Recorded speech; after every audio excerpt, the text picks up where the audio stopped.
देखिए बच्चों, आज हम pair of linear equation in two variables इसको समझेंगे।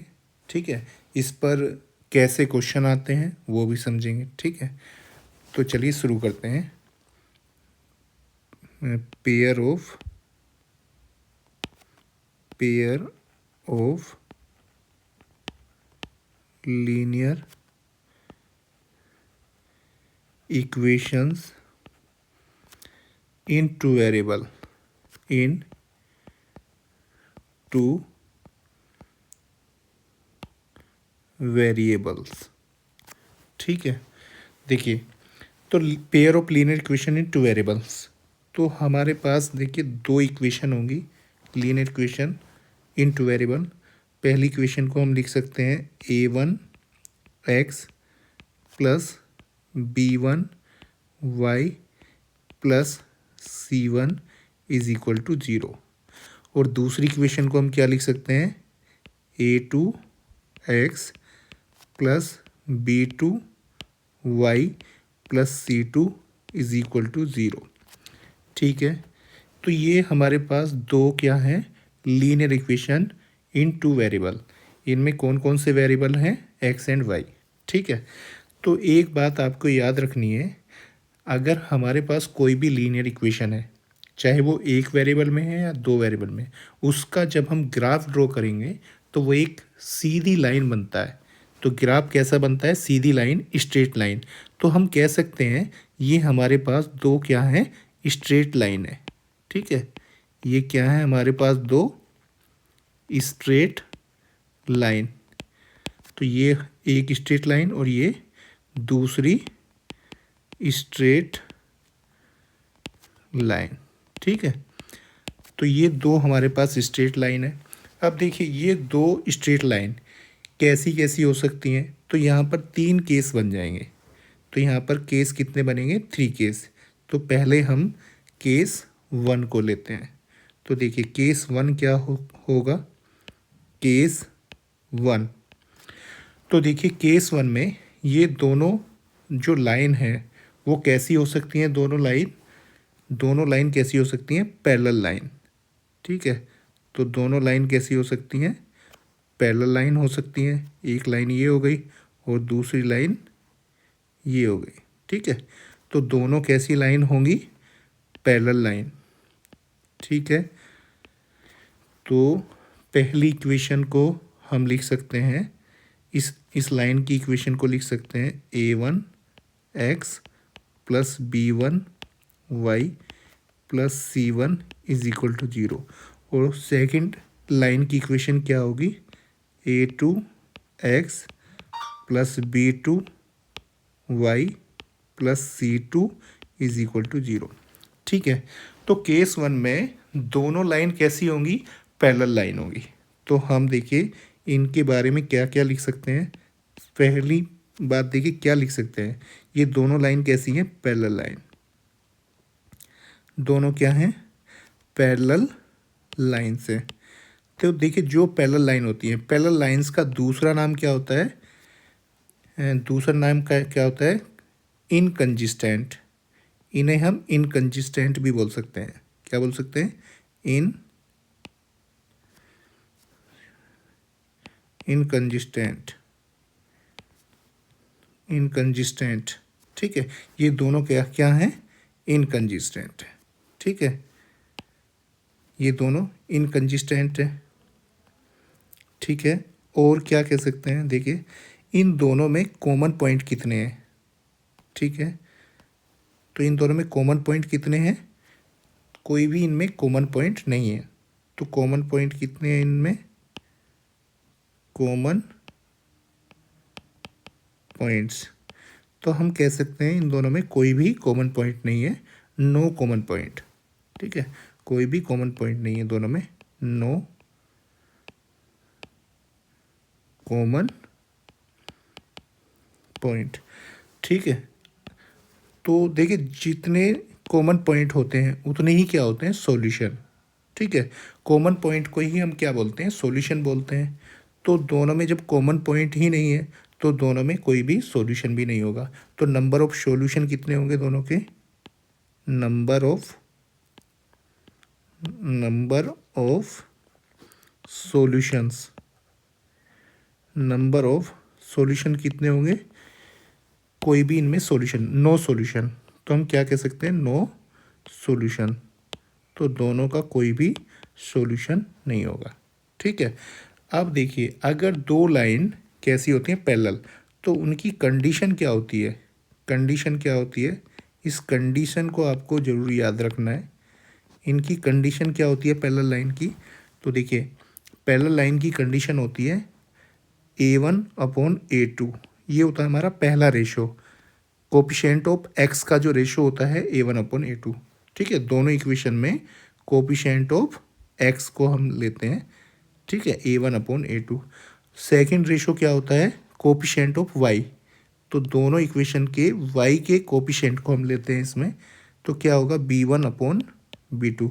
और थर्ड रेशो किसका होता है, कांस्टेंट टर्म का, बाकी जो भी बचा हुआ है, ठीक है, तो C1/C2।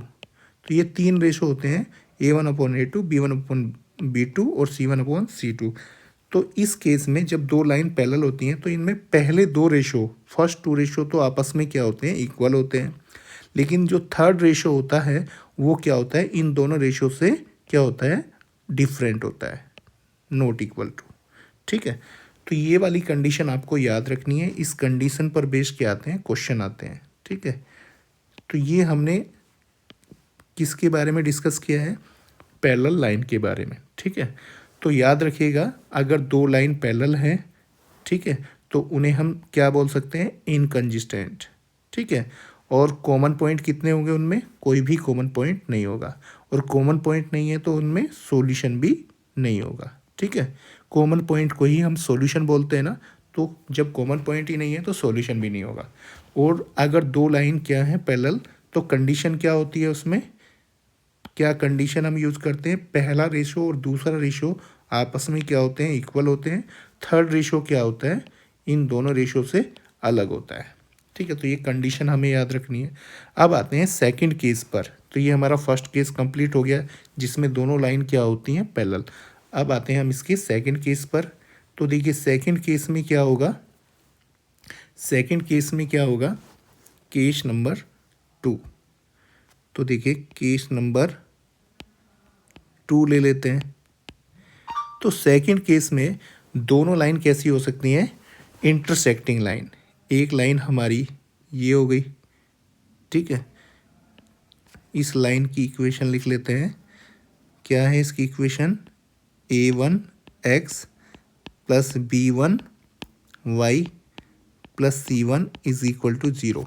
और दूसरी लाइन को हम ले सकते हैं इस तरह से, ये हमारी सेकेंड लाइन है। ठीक है, तो ये हमारी सेकेंड लाइन है, इसकी इक्वेशन क्या है, A2x plus B2y plus C2 is equal to 0। तो ये हमारे पास दो क्या है, लाइन है। ठीक है, अब देखिए इन दोनों के इंटरसेक्टिंग पॉइंट कितने हैं, केवल एक। ठीक है, तो देखिए इन दोनों लाइन को हम क्या कह सकते हैं, तो देखिए इन दोनों लाइन के बारे में हम क्या क्या लिख सकते हैं, पहला पॉइंट लिख सकते हैं, इन दोनों लाइन को क्या बोलते हैं, इंटरसेक्टिंग लाइन, क्या बोलते हैं,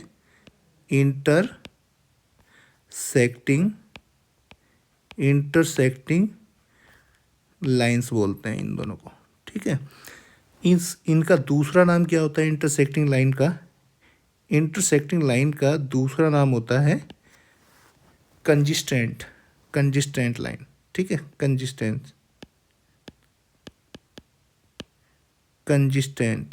ठीक है, कंजिस्टेंट, देखिए ये कंजिस्टेंट भी टू टाइप की होती हैं, कंजिस्टेंट इंडिपेंडेंटली और कंजिस्टेंट डिपेंडेंटली। ठीक है, तो दो तरह की होती हैं कंजिस्टेंट डिपेंडेंटली और कंजिस्टेंट इंडिपेंडेंटली। ठीक है, तो ये जो कंजिस्टेंट है ये कैसी हैं, डिपेंडेंट है या इंडिपेंडेंट है, तो इनको बोलते हैं कंजिस्टेंट इंडिपेंडेंटली।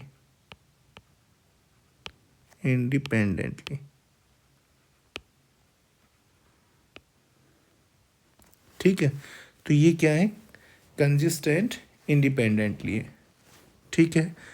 और क्या लिख सकते हैं इन दोनों के बारे में, ठीक है। इनमें कॉमन पॉइंट कितने हैं, कॉमन पॉइंट कितने इनमें, कॉमन पॉइंट, तो इनमें कॉमन पॉइंट कितने हैं, ओनली वन। तो इसमें केवल एक कॉमन पॉइंट है, ओनली वन, ठीक है। ठीक है, जब इनमें कॉमन पॉइंट एक है तो इन दोनों के सॉल्यूशन कितने होंगे, number of solution, number of solution कितने होंगे, नंबर ऑफ सॉल्यूशन कितने होंगे, ओनली वन। तो सॉल्यूशन भी कितने होंगे, एक ही होगा, only one solution, only one. Only one को क्या बोल सकते हैं, यूनिक सॉल्यूशन, यूनिक सॉल्यूशन। तो दोनों इक्वेशन के कितने सॉल्यूशन होंगे, यूनिक सॉल्यूशन होंगे, ठीक है। तो देखिए सेकंड केस में दोनों लाइन कैसी हैं, इंटरसेक्टिंग लाइन है। इन दोनों इंटरसेक्टिंग लाइन का दूसरा नाम क्या है, कंजिस्टेंट इंडिपेंडेंटली, ठीक है। इनमें कॉमन पॉइंट कितने हैं, ओनली वन कॉमन पॉइंट है। और जितने कॉमन पॉइंट होते हैं उतने ही कितने क्या होते हैं, सॉल्यूशन। तो इन दोनों इक्वेशन के सॉल्यूशन कितने होंगे, ओनली वन सॉल्यूशन होगा। और इस केस में कंडीशन क्या होती है, देखिए कंडीशन क्या होगी, दो लाइन जब इंटरसेक्टिंग होती हैं या फिर कंजिस्टेंट इंडिपेंडेंटली होती हैं तो उसकी कंडीशन क्या होती है, कंडीशन क्या होती है। तो देखिए इसमें केवल फर्स्ट और सेकंड रेशो को ही चेक किया जाता है, आपको ये याद रखना है। इसमें थर्ड रेशो को चेक नहीं किया जाता है। तो देखिए फर्स्ट रेशो क्या होता है हमारा, कोफिशिएंट ऑफ एक्स का रेशो होता है A1/A2। और सेकंड रेशो क्या होता है हमारा, कोफिशिएंट ऑफ वाई का रेशो, तो वो क्या होता है B1/B2, ठीक है। तो ये दोनों रेशो क्या होते हैं, नॉट इक्वल, ठीक है, एक दूसरे के इक्वल नहीं रहते हैं, ठीक है। तो याद रखिए अगर दो लाइन इंटरसेक्टिंग लाइन है तो उन दोनों में फर्स्ट रेशो और सेकंड रेशो आपस में इक्वल नहीं होते हैं, ठीक है। बात समझ में आ गई। तो ये दोनों रेशो इक्वल नहीं रहेंगे, इसमें थर्ड रेशो को चेक नहीं किया जाता है, ठीक है। तो ये हमारा सेकंड केस हुआ। तो सेकंड केस में याद रखिए, सेकंड केस में दोनों लाइन कैसी हैं, इंटरसेक्टिंग लाइन है। इन्हें हम कंजिस्टेंट भी बोलते हैं इंडिपेंडेंटली। इनमें कॉमन पॉइंट केवल एक होगा, इनमें सॉल्यूशन भी एक होगा, यूनिक सॉल्यूशन। और कंडीशन क्या होगी इनकी, इनकी कंडीशन क्या होगी, फर्स्ट रेशियो और सेकंड रेशियो दोनों इक्वल नहीं रहेंगे, ठीक है। अब आते हैं थर्ड केस पर। थर्ड केस में देखिए, थर्ड केस में क्या होता है, थर्ड केस को देखते हैं, केस नंबर 3। केस नंबर 3 क्या होता है, देखिए केस नंबर 3 में दोनों लाइन कैसी होंगी, देखिए फर्स्ट लाइन अगर इस तरह की ये है हमारी, ठीक है, ये अगर हमारी फर्स्ट लाइन है तो दूसरी लाइन भी कहाँ पर होगी, दूसरी लाइन भी इसी के ऊपर होगी। तो इसकी इक्वेशन, फर्स्ट लाइन की इक्वेशन लिख लेते हैं, A1x plus B1y plus C1 is equal to 0। ये हमारी फर्स्ट इक्वेशन की क्या है, लाइन। अब दूसरी लाइन कहाँ पर होगी, दूसरी लाइन भी इसी के ऊपर ड्रॉ होगी, दूसरी लाइन भी कहाँ पे ड्रॉ होगी, इसी के ऊपर ड्रॉ होगी, ठीक है। दूसरी लाइन भी इसी के ऊपर ड्रॉ होगी, ठीक है। और इसकी इक्वेशन क्या होगी, दूसरी इक्वेशन की A2x plus B2y plus C2 is equal to 0, ठीक है। तो दोनों लाइन क्या है, एक दूसरे के ऊपर खिंची हुई है, ठीक है। तो देखिए इस केस में हम क्या क्या लिख सकते हैं, तो इन दोनों लाइन को, जब दोनों लाइन एक दूसरे के ऊपर होती हैं उन्हें क्या बोलते हैं, कोइंसिडेंट लाइन। क्या बोलते हैं, कोइंसिडेंट, ठीक है, लाइंस। तो ये कोइंसिडेंट लाइंस है। इसका दूसरा नाम क्या होता है, कंजिस्टेंट या इनकंजिस्टेंट, ठीक है। तो ये दोनों कैसी होती हैं, कंजिस्टेंट। कंजिस्टेंट का मतलब आपस में कनेक्ट रहती हैं, कंजिस्टेंट है, ठीक है, कंजिस्टेंट तो ये कंजिस्टेंट होती हैं। देखिए कंजिस्टेंट भी टू टाइप की होती है। एक वो कंजिस्टेंट होती हैं जो एक ही पॉइंट पर कनेक्ट रहती हैं, जिसे हम इंटरसेक्टिंग लाइन बोलते हैं। दूसरा केस कंजिस्टेंट का कैसा होता है, जिसमें वो सारे पॉइंट पर, ऑल पॉइंट पर एक दूसरे से कनेक्ट रहती हैं, तो इन्हें बोलते हैं कंजिस्टेंट डिपेंडेंटली। डिपेंडेंटली, ठीक है। तो ये कैसी लाइन है दोनों, कंजिस्टेंट डिपेंडेंटली, ठीक है, कंजिस्टेंट डिपेंडेंटली, ठीक है। बात समझ में आ गई। तो इनको हम कोइंसिडेंट लाइन भी बोल सकते हैं, इनको हम कंजिस्टेंट डिपेंडेंटली भी बोल सकते हैं, ठीक है। अब देखिए इनमें कॉमन पॉइंट कितने हैं, नंबर ऑफ कॉमन पॉइंट कितने हैं इन दोनों में, बताइए। कॉमन पॉइंट्स कितने हैं, तो दोनों में इनफाइनाइट कॉमन पॉइंट है, ठीक है। तो देखिए जितने भी पॉइंट हैं इन दोनों के ऊपर, वो दोनों में क्या है, कॉमन है, ठीक है, ये सब कॉमन पॉइंट है। तो नंबर ऑफ कॉमन पॉइंट कितने हैं, infinite. Infinite many points, many points are common, ठीक है। तो इनफाइनाइट मैनी पॉइंट्स क्या हैं, दोनों में कॉमन। बात समझ में आ गई। अब देखिए इनफाइनाइट पॉइंट कॉमन है, जब इनमें इनफाइनाइट पॉइंट कॉमन है तो सॉल्यूशन कितने होंगे दोनों के, तो सॉल्यूशन भी इनफाइनाइट होंगे, क्योंकि कॉमन पॉइंट ही क्या होते हैं, सॉल्यूशन होते हैं।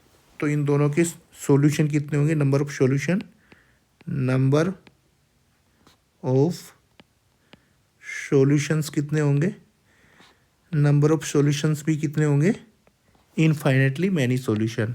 तो हम क्या कह सकते हैं, दोनों के कितने सॉल्यूशन है, infinitely many solution, infinite many solution, many solution, ठीक है, ये हो गया। अब देखिए इसमें कंडीशन क्या काम करती है, अगर दो लाइन कोइंसिडेंट लाइन है या कंजिस्टेंट डिपेंडेंटली हैं, तो उसमें कंडीशन क्या होती है, कंडीशन क्या रहती है, तो देखो कंडीशन क्या होगी, इसमें तीनों रेशो क्या होते हैं, इक्वल होते हैं। पहला रेशो हमारा क्या होता है, A1/A2 होता है, जिसे हम coefficient of x, ratio of coefficient of x बोलते हैं, एक्स की कोफिशिएंट का रेशो बोलते हैं। दूसरा रेशो हमारा क्या होता है, B1/B2, ये वाई के कोफिशिएंट का रेशो होता है। और तीसरा रेशो हमारा क्या होता है, C1/C2। तो जब दो लाइन कैसी होती हैं, कोइंसिडेंट लाइन होती है, तो उसमें तीनों रेशो क्या होते हैं, इक्वल होते हैं, ठीक है। तो इसमें तीनों रेशो क्या होंगे, इक्वल होंगे। बात समझ में आ गई। तो ये हमारे तीनों केस होते हैं जो हमें याद रखने हैं, क्योंकि इन तीनों पर क्वेश्चन पूछे जाते हैं, ठीक है। तो ये आपको समझ में आ गया होगा। अब देखिए इस पे क्वेश्चन देखते हैं, क्वेश्चन कैसे पूछे जाते हैं, ठीक है।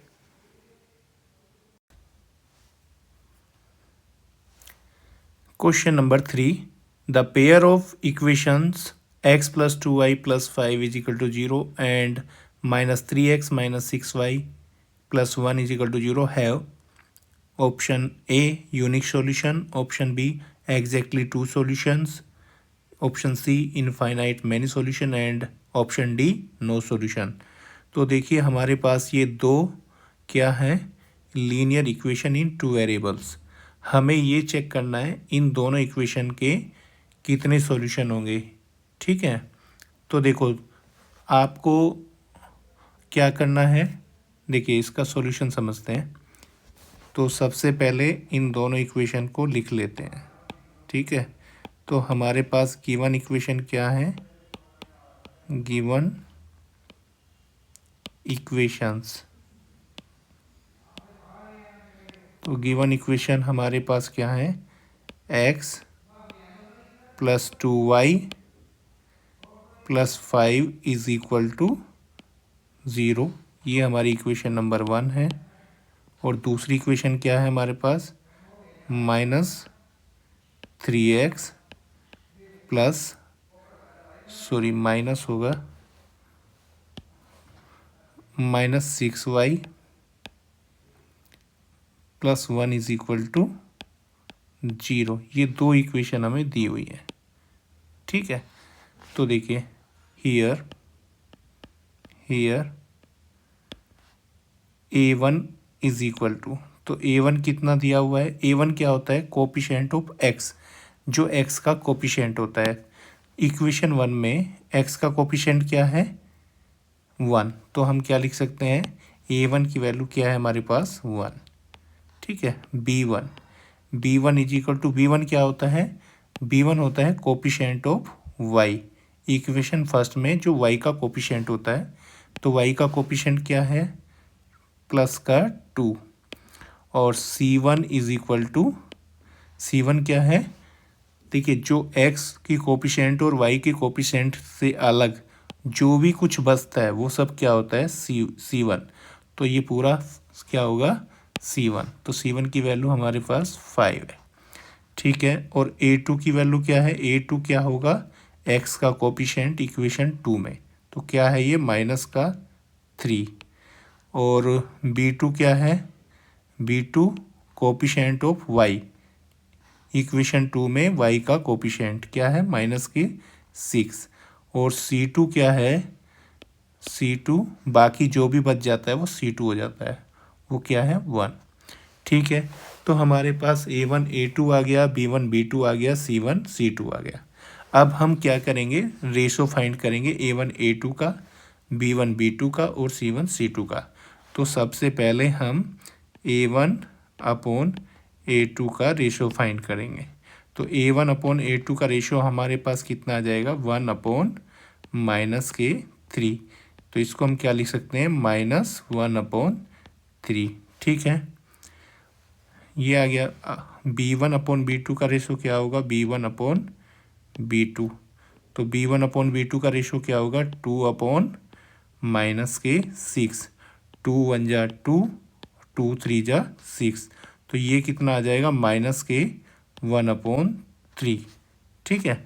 और थर्ड रेशो क्या होता है, c1 अपॉन c2। तो ये कितना आ जाएगा, c1 अपॉन c2, 5 अपॉन 1, ठीक है।